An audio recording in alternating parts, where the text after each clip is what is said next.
అందరికీ హాయ్ అండి. రాగి పిండితో స్వీట్ కచోరీలు ఎలా తయారు చేసుకోవాలో ఈ వీడియో ద్వారా తెలుసుకుందాము. రాగి పిండి స్వీట్ కచోరీలు చాలా టేస్ట్గా ఉంటాయండి. ఈ తయారీ కోసం నేను ఒక హాఫ్ కప్ రాగి పిండిని తీసుకున్నాను.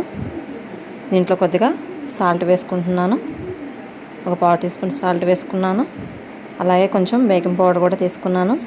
ఇవి రెండు మిక్స్ అయ్యేలాగా ఒకసారి పూర్తిగా కలిపేసుకుంటున్నాను. ఇవి పూర్తిగా కలిపిన తర్వాత ఒక హాఫ్ కప్పు పాలు తీసుకోవాలి. ఆ పాలు దాంట్లో పోసుకుంటూ మొత్తం పాలను పోసేసి ఒకసారి ఆ పిండిని మళ్ళీ కలిపేసుకోవాలి. ఆ పిండిని మొత్తం కలిపేసుకుంటున్నాను. అది ముద్ద అవ్వట్లేదు, కొన్ని పాలు పోసుకున్నాం కదా, అందుకోసమని ఇప్పుడు నేను వాటర్ కూడా యాడ్ చేస్తున్నాను. దీనికి వాటర్ యాడ్ చేసి పూర్తిగా దాన్ని చపాతీ పిండి ముద్దలాగా తయారు చేసుకోవాలి. ఇప్పుడు వాటర్ యాడ్ చేస్తున్నాను. ఆ వాటర్ ఆ పిండిలో పోసేసుకొని మొత్తం మెత్తగా కలిపేసుకుంటాను, ముద్దలా తయారు చేసేసుకుంటాను. అయిపోయింది, రాగి పిండి చపాతీ ముద్దలాగా తయారైపోయింది. దీన్ని ఒక 10 నిమిషాలు పక్కన పెట్టేసుకుంటున్నాను. తర్వాత కుక్కర్ తీసుకొని దాంట్లో ఒక హాఫ్ కప్పు పెసరపప్పు తీసుకుంటున్నాను. పెసరపప్పును దాంట్లో వేసుకొని శుభ్రంగా కడిగేసుకొని దాంట్లో తగిన నీళ్లు పోసి గ్యాస్ స్టవ్ మీద పెట్టేసుకుంటున్నాను. స్టవ్ మీద పెట్టుకొని ఒక 3 విజిల్లు వచ్చేంత వరకు ఉడికించుకుంటున్నాను. ఉడికిన తర్వాత పప్పు ఈ విధంగా తయారవుతుంది. పెసరపప్పు మెత్తగా, వాటర్ లేకుండా మెత్తగా అయిపోయింది. దాంట్లో నేను ఇప్పుడు పావు కప్పు బెల్లం వేసుకుంటున్నాను.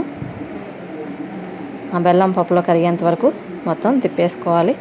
బెల్లం కరుగుతూ ఉంటే పప్పు అంతా జారుగా అయిపోతుంది, లూజ్గా అయిపోతుంది. మొత్తం బాగా తిప్పేసుకోవాలి. చూసారు కదా, జార్ అయిపోయింది.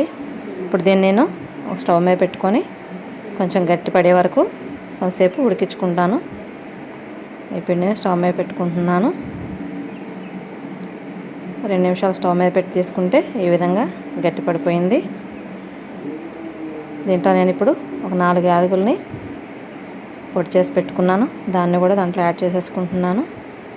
ఆ పప్పులో బెల్లం, యాలకులు, పెసరపప్పు మిశ్రమం మొత్తాన్ని ఇప్పుడు ఒక బౌల్లోకి తీసేసుకుంటున్నాను. ఇప్పుడు ఈ పిండిని ఉండలుగా తయారు చేసుకోవాలి. చిన్న చిన్న ఉండలుగా కచోరీలు తయారు చేయాలంటే వీటిని ఉండలుగా తయారు చేసుకోవాలి. చూడండి, కొద్దిగా నెయ్యి రాసుకొని ఈ విధంగా ఉండలు తయారు చేసేసుకున్నాను.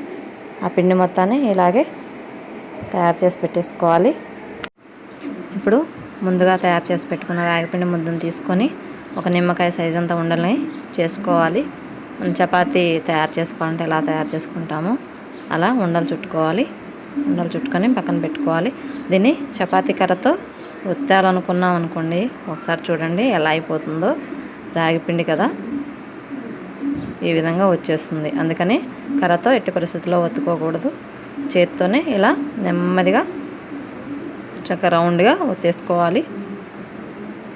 చపాతీ అంత పెద్దగా కాకుండా చిన్న సైజులో ఇలా చేత్తో ఒత్తుకున్న తర్వాత దాంట్లో ఇప్పుడు పూర్ణం ఉండని దాంట్లో పెట్టేసుకొని మొత్తం కవర్ చేసేసుకోవాలి.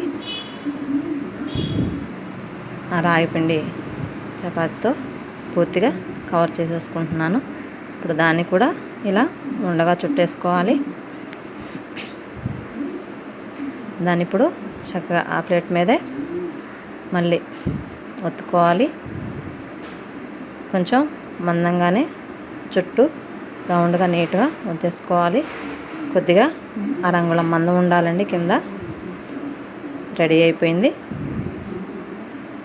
చూసారా, చక్కగా చాలా నీట్గా తయారైపోయింది. రాగిపిండితో లోపల ఉన్న పూర్ణం కూడా కనిపించట్లేదు. ఇప్పుడు ఈ విధంగానే మిగతా వాటినన్నిటిని కూడా తయారు చేసి పెట్టుకోవాలి.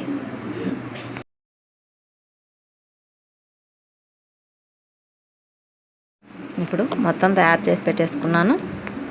ఈ విధంగా చక్కగా చేత్తో ఒత్తుకొని పెట్టుకోవాలి. ఇప్పుడు ఒక ప్యాన్ తీసుకొని స్టవ్ మీద పెట్టుకొని దాంట్లో కొద్దిగా నూనె వేసుకుంటున్నాను. ఒక హాఫ్ బౌల్ ఆయిల్ వేసుకోవాలి.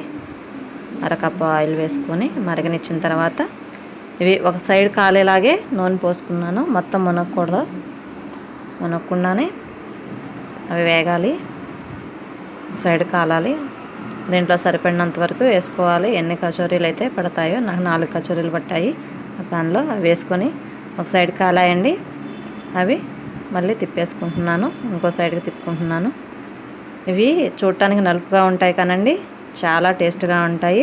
ఇవి తింటే కానీ వాటి రుచి అనేది మనకి తెలియదు. తప్పకుండా ట్రై చేసుకొని తినాల్సింది. ఇవి ఒకసారి ట్రై చేసుకొని తిని చూడండి.